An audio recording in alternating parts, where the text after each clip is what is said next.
Goeiedag almal. Hoop dit was 'n lekker dag vir julle.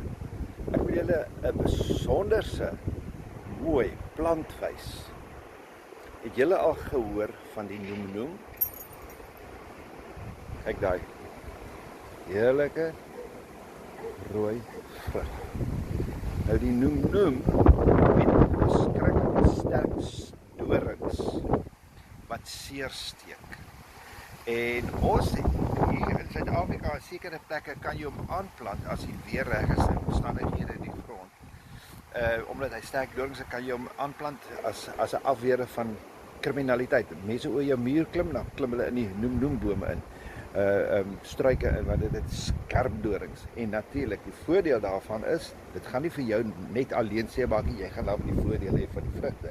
En jy weet mos nou van die dorings. So jy gaan wegbly uit jou noem-noem uit en jy gaan versigtig jou vruggies pluk. Noem-noem, kom ek wys jou hoe lyk hy.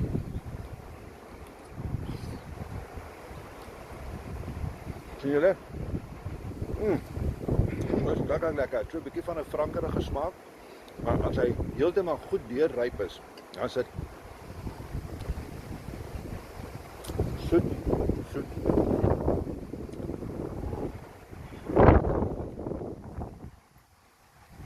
Nog enetjie vir die lekkerste. Kom ek wys julle gou hoe lyk die sterk.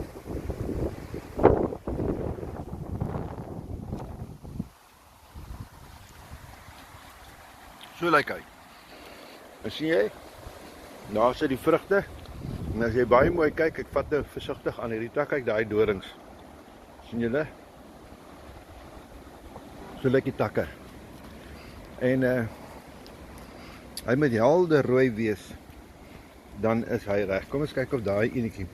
Ek voel hulle partyke. Ja, hy's nie heeltemal. Wag, hier sit 'n lekker bloedrooi enetjie.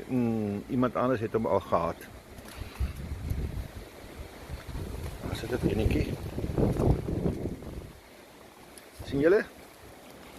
Heerlik. Nou kom ons hap hom. Sommer julle in die mond. Lekker. Geniet julle dag verder, hoor. En daar is die see.